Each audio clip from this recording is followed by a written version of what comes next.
Let's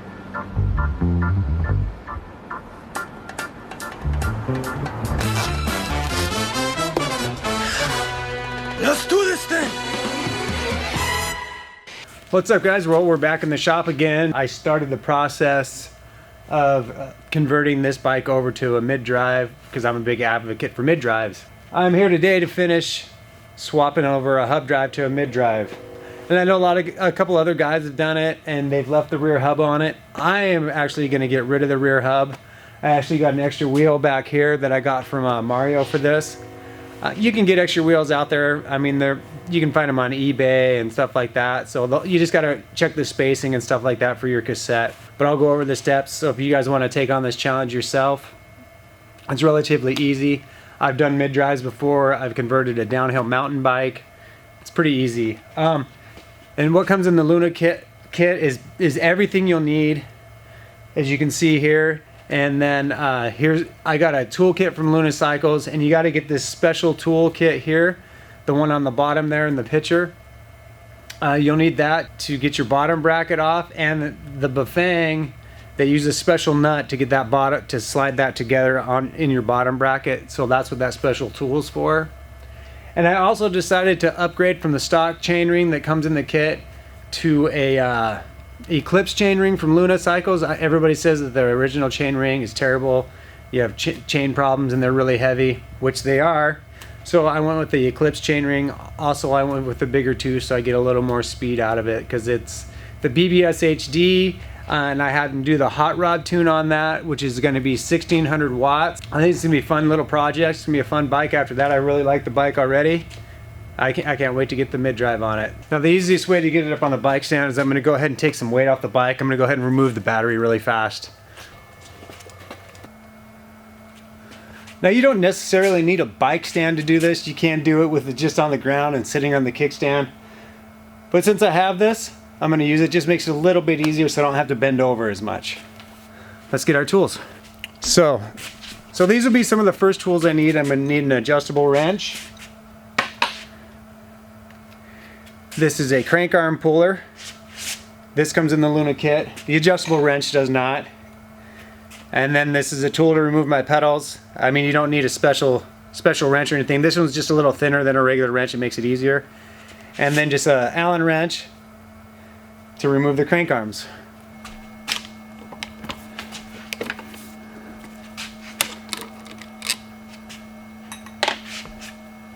Now the reason I remove the crank arm bolts first is if they're really tight, you can grab on the pedal and you have some leverage on it to hold it in place while you work that crank arm bolt loose. So next, I'm going to remove the pedals. These can be a little tricky sometimes, so I just give them a little bump to get them started. Put them straight up and down and just like that. And I'm going to be reusing these pedals. The motor kit does not come with pedals, so either get some new pedals or reuse the ones on your bike. But these are the ones that I got. I got them off Amazon. They're Rock Bros. They're kind of inexpensive, but you know, for city riding, they got decent enough grip and they came with replacement pegs. So they work for me.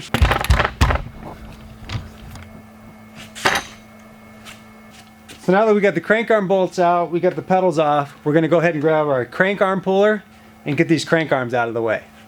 You want to adjust this all the way out because it has a pin in there that pushes against the body of the bottom bracket to pop that crank arm off. And it doesn't take a lot of force, it's pretty easy. Just go ahead and twist that all the way in. And I go just a little bit over hand tight with it, just so nothing gets stripped. And then I do this by hand, put the adjustable wrench on it, grab your crank arm, and give it a couple push twists here, and you can feel it starting to slide off, and it gets easier to turn the bolt head about off. There we go, just like that. And we'll take this off and be ready for the other side. See, this one is a little bit tighter than the other side. That's why you tighten this a little bit with the wrench. That way you don't strip anything out if you got to get some force on there. There we go. Okay, so now we got our pedals off, we got our crank arms off. What I like to do is I like to take my chain because we're going to be reusing the same chain. And I just like to take it off and let it hang right down here. That's what we're going to do with that for now. And we're going to leave this just like this for now, and we're going to go ahead and work on taking the display off and getting all our wires removed so we can get everything else out of there. All these steps that I'm doing this in, this may not be the steps that work for you, but you can get a general idea of what needs to be accomplished to go ahead and do this project. Everybody has their own order of doing things. I just kind of want to show you how I do it and the things that you do have to do. So I'm going to go ahead and remove this wire here, disconnect from the display, disconnect from the motor, and we're going to go ahead and get the wiring harness out of here. This comes off real easy. It just twists right off. And I will be putting it back on. I like the nice clean look on the front. And also, as I mentioned in another video, and I mention it on the forums all the time when people ask questions, it helps hide my brake disconnects because I don't use those. So now that we got that out of the way, and then I'll go ahead and unplug the display and unplug my throttle and unplug the headlight. So now what I'm going to do is I'm going to work this wiring harness all the way back and disconnect it and go ahead and slide the controller out. We follow these wires back. Got a couple more zip ties to cut.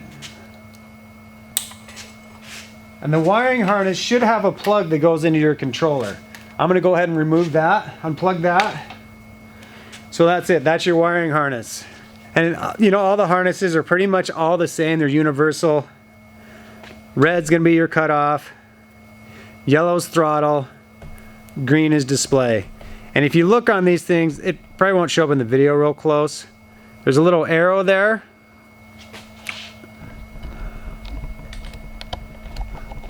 If you look real close, there's a little arrow there. There's only one way that these things go together. And you can also look inside and line up the pins. It's pretty easy. And then, you know, the other red ones, you know, if it comes off the harness a different direction, it's usually for a light. Okay, so now that our wiring harness is removed, that leaves us down to the motor connection here. I'm going to go ahead and cut this zip tie, and we're just going to go ahead and twist this apart. That's it. And now my controller is already loose because I started taking it apart before, but depending on where your controller is mounted, you're going to have to figure out, you know, if it's bolted in, strapped in, or however it's in. This one's in a little box and it had 4 bolts on the back. So I'm going to go ahead and finish removing my controller. And the controller should just slide right out. Okay, I ran into an issue. To slide my controller out, I'm going to have to go ahead and remove this light. So let's go ahead and get an Allen key and get that light out of the way so we can get the controller out all the way. So now that we got this out of the way, we'll set it aside. And we'll go ahead and slide this controller out of the way.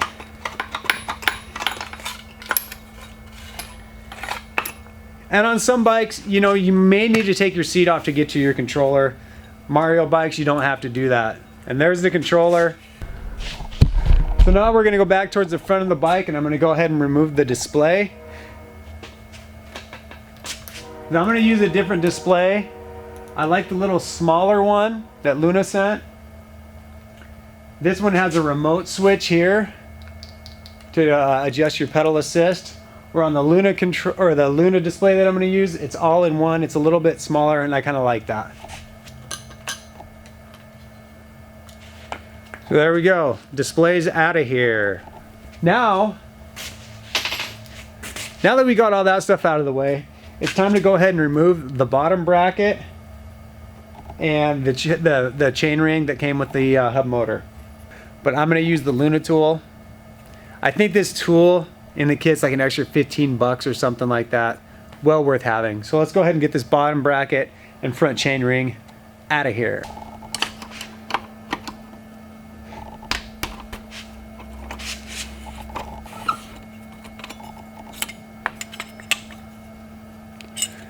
Now we got to go to the other side because I can see it's got stuff on the other side to take off. Okay, so you can see on this side that this has teeth in it.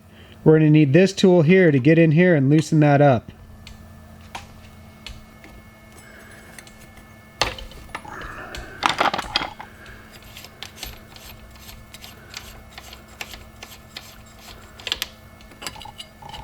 Now we'll go ahead and grab our Luna tool and remove the rest of this bottom bracket.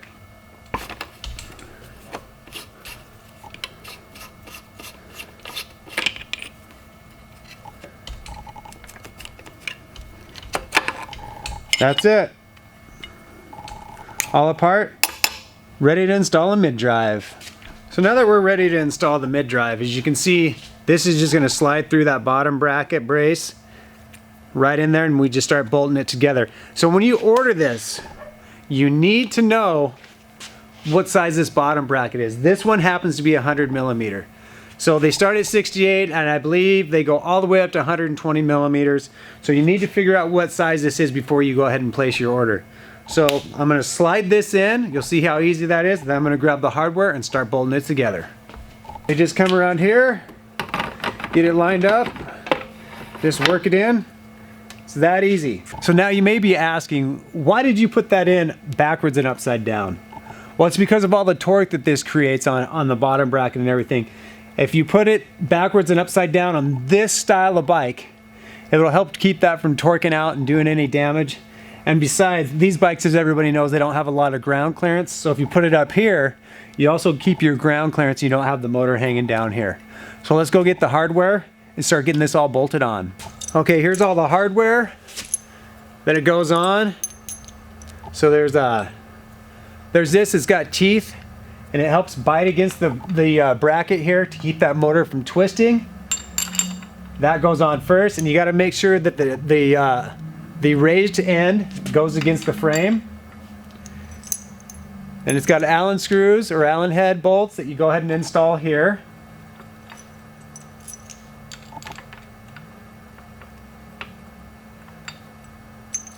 And then now we want to go ahead and get these tightened down the rest of the way before we install this. And the reason you go ahead and tighten this down first is it's going to put this brace against there and get a good bite in it, and it's going to pull this motor against everything and get it tight. This is what really helps keep that motor from sliding around or torquing around. Now this bolt goes on next.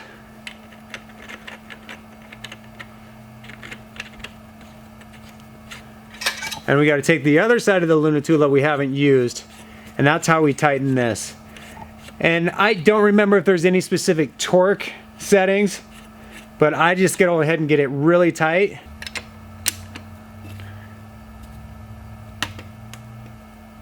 There we go, nice and tight. So, and then the next is this ring here, and this is more of a beauty ring. You don't really have to tighten this. This is just kind of to dress this up and keep it looking clean.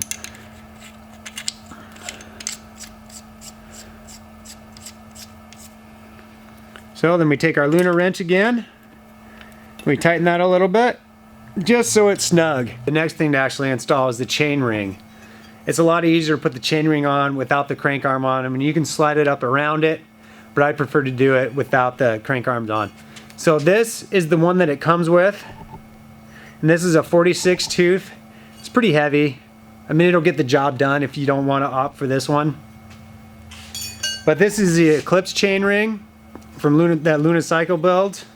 And I can't remember what size tooth this is, but as you can see the way the teeth on it, it's got a narrow wide, and then it's got a place for the chain to rest, and the teeth are really deep compared to the ones on here. They're really shallow, so your chain is definitely less likely to fall off with this kind of chain ring as opposed to the stock one. And I was told that the stock one, that it has a tendency to fall off once in a while. So anyways, plus this looks badass. So let's go ahead and get the Eclipse chainring installed, and then we'll move on to the crank arms.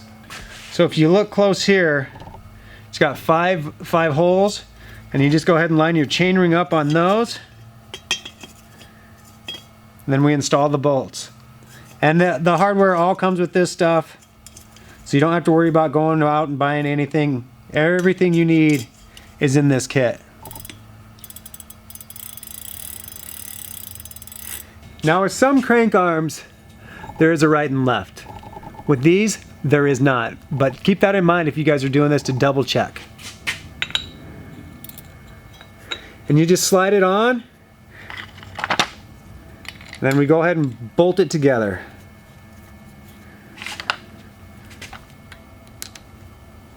As I'll hold the crank arm, tighten that down. There we go.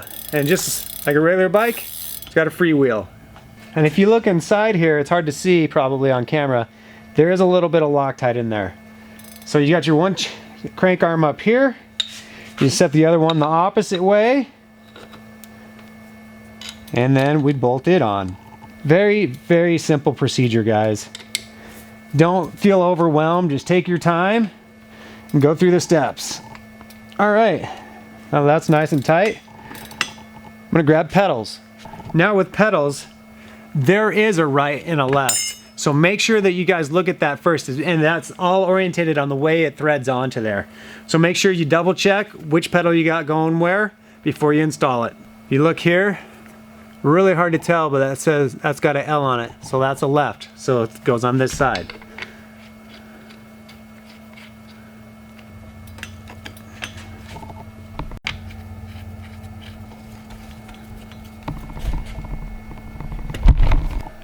So far up to this point, we have the motor installed, the chain ring, the crank arms, and the pedals on both sides. Pretty easy task so far. And the next task I'm going to do is I'm going to go ahead and put the display up there. And I am going to run the same throttle because I really enjoy that twist throttle that came on my Mario bike. Depending on what you're switching your bike over to, it may or may not marry up to this wiring harness, but I've already checked and I know that this one will. So here's the two displays. Here's the one that came on the Mario bike, as I showed you guys earlier. And it has a remote switch here to select your lights and your pedal assist levels 1 through 5. And I like to keep my bike a little bit cleaner, and that's why I don't have any mirrors on it or anything like that. The only thing I really added was a cell phone holder. I like to keep it nice, clean, clutter-free. Personal preference. It's quite a bit smaller. The on-off button and menu buttons are down here. Plus and minus to select your pedal assist are up here. And also this is how you turn your light on, is still with these. Has the same function, it's just everything encompassed into a smaller unit. So let's go ahead and get this display on, and then we're going to run the wiring harness.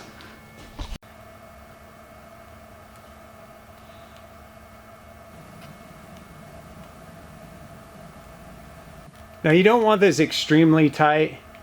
Just tight enough so it doesn't move around while you're riding. I like to leave mine a little bit like on the verge of almost moving when I ride. That way if I crash, you know, it hits it and it'll slide out of the way as opposed to damaging it. So now that we got the display on, let's go ahead and get our wiring harness ran. So just like the other wiring harness, yellow is throttle, green display, and the red are the brake cutoffs. Which I went ahead and I took some heat shrink and I shrinked it around mine that way just to keep them clean, and I don't use them.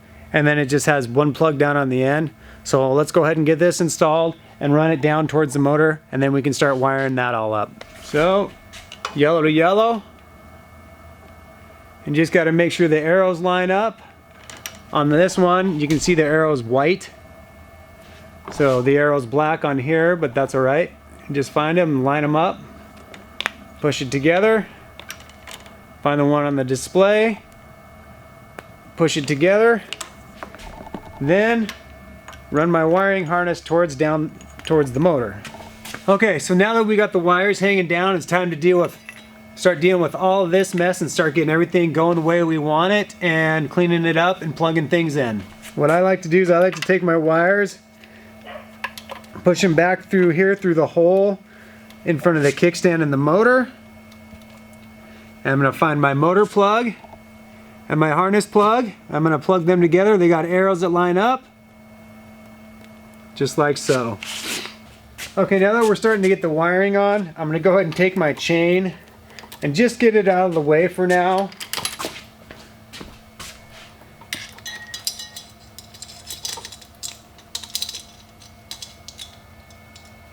Because we are going to be taking this rear wheel off and swapping it for one that doesn't have a hub in it, that just has a regular cassette.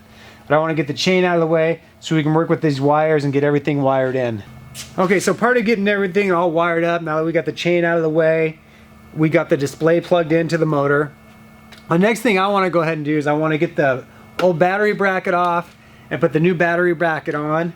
That way we're ready to install the battery when we get to that point, because we're going to have to run some wires, because this wire is pretty short, wired up to our battery and stuff like that. So I'm going to get the new battery bracket on.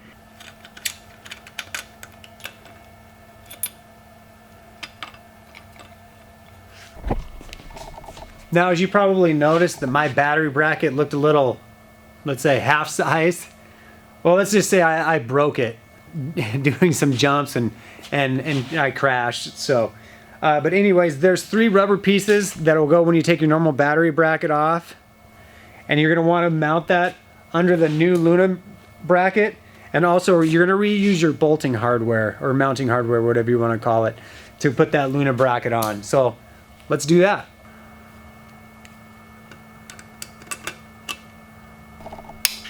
Just make sure when you guys are doing this that you get those pads nice and even under there so they sit, you know, so you get as much support out of that bracket as possible. As you can see, I'm kind of readjusting mine here a little bit, and then I'm tightening them down. You can see that magnet's pulling the Allen wrench out of my hand. Okay, I'm gonna go grab the battery, check my fit, and also show you guys how strong this magnet is. Now it goes on with these outlets facing down. At least that's how I'm gonna run mine. So what I've learned is you kind of go sideways, you get it close, and there you go, on. Now, see, it's a pain in the butt to get off. There we go, just like that. Let's go ahead and get the bike off of here, get that rear wheel swapped out and put on the speed sensor, and then we're gonna go through and tighten everything up with cable ties and put our wire loom back on, and then we'll test her out. Okay, so what I went and did is went and grabbed my multi-tool or my adjustable wrench here, and I'm gonna go ahead and get this back wheel out of the way. And if you can remember, when you do this, if you shift it into the lowest gear, you know, your fastest gear, it does make it a little easier to get it in and out and back together. Now, some hub motors have a flat axle on them, and you gotta put a wrench on it and give them a twist to go ahead and get them out of the wheel or out of the frame. And that's how this one is. So we got to go ahead and put a wrench on it and then just slowly work it out of there.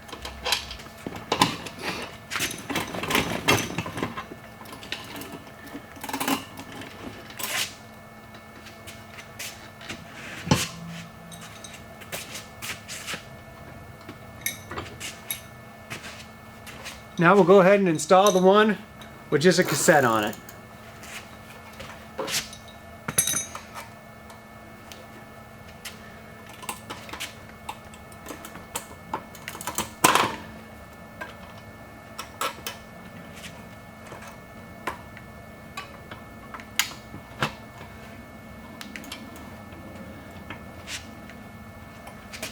Now when you do this, you're probably going to have to realign your brakes and stuff like that. So I left my caliper on, but I am going to have to realign my brakes. I can tell already they're touching just a little bit, but that's okay, easy to do.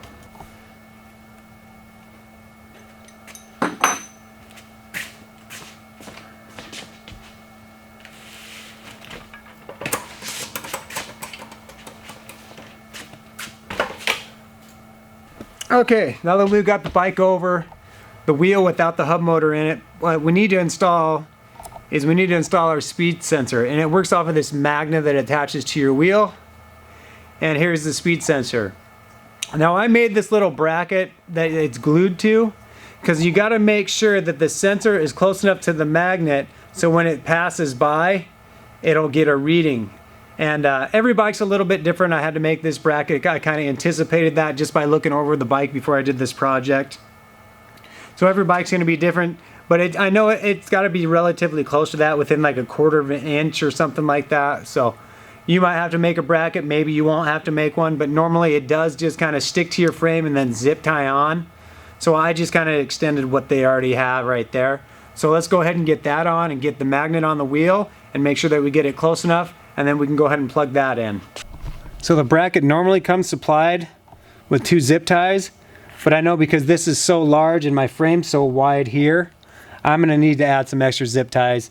I mean, every bike's going to be a little customized to possibly get this to work, but not a big deal, as long as you get it to work.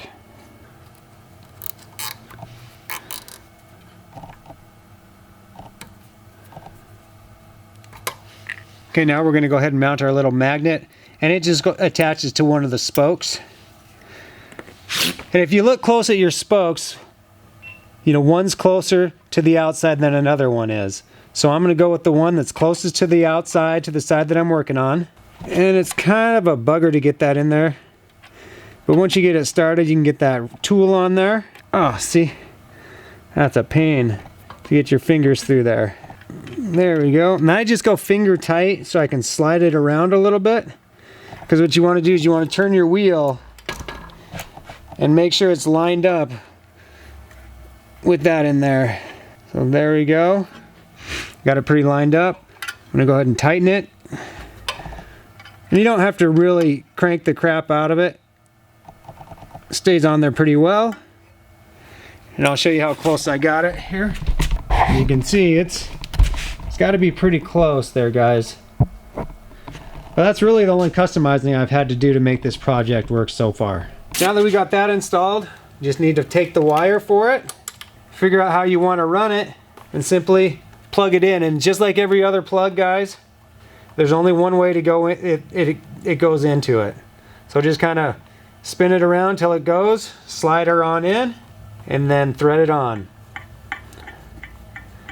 Then I'll take a couple of zip ties to clean the cable up and get it out of the way of the tire. So now that that's all done, my speed sensor's on, we got the chain on, the rear wheel on, the motor's mounted. The only thing we have left to do is to wire in our battery and then clean up our wiring, and we're done. So we're really close. I'm excited to go test this thing out and see how it pulls. Okay, I'm just gonna go ahead and plug this in down under here. And this battery does not have an on and off switch, but these are anti-spark plugs. They will not spark when you plug them in. So there's that. Now I just want to clean up this wiring. So I'm just going to take a couple cable ties. I'm going to clean this wiring up a little bit here. A little bit over here. Now I'm going to go ahead and flip the bike back upside down so I can run this nice and clean, and I can see everywhere that I'm attaching the wires. So and on this bike here, it has places to actually lay the cables to run everything and keep it clean. Your bike may or may not have that. Now that we got the underneath cleaned up, we'll flip the bike over, clean up the front. Okay, so now I'm just going to kind of clean these wires up a little bit more. Then I'm going to get that wire harness or wire loom, and I'm going to go ahead and tuck everything in there. One important thing that you want to keep in mind is when you run your power wire up through here, you want to make sure that when you turn your handlebars all the way that it's not going to get pinched or anything like that. So that's the only thing I would be cautious of. You know, just double check everything before you go out on a long ride. You don't want to end up pinching your wires. So I'm just going to put a couple cable ties on, give them a quick snip. Now we're going to put this back on. And I'm going to start up here and work my way towards the bottom. There we go, all cleaned up. So other than giving everything a double check over, I'm going to go ahead and charge up the battery, and then we'll take it for a little spin and see what we get. So now it's time to take it out for a ride and kind of show you how everything kind of all works. You know, if you guys watch the whole video, it's pretty easy to install this. I think anybody can do it. The biggest thing is getting your rear wheel if you decide to get rid of the hub like I did. And just like I mentioned in the video, watching your chain alignment, which isn't bad. It's pretty easy to figure out. So anyways, without any further ado, let's take it for a little spin around the block.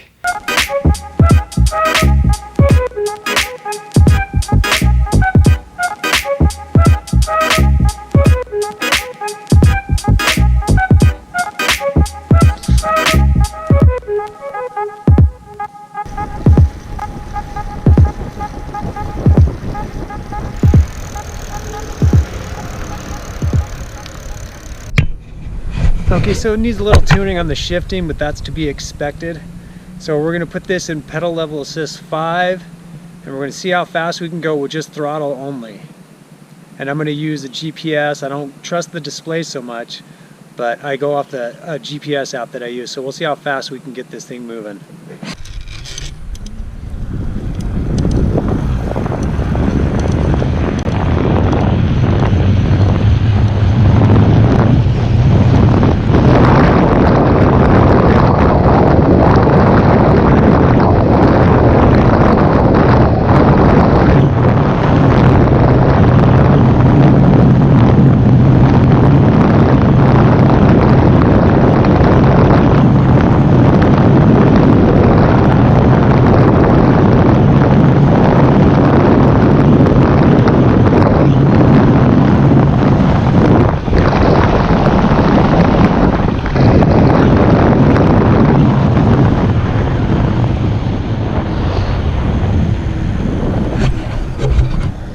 So there we go. I would say a good solid 30 miles an hour. When I hit 31, 32, whatever that showed there, I was going down a little hill. But I was going, when it said 28, and then it finally jumped up to like 30. When it was going 28 miles an hour, it's going up a little hill as well. So I would say between 28 and 32 is a realistic speed on this thing for a 52 volt battery, fully charged. And mind you, I weigh about 165 pounds.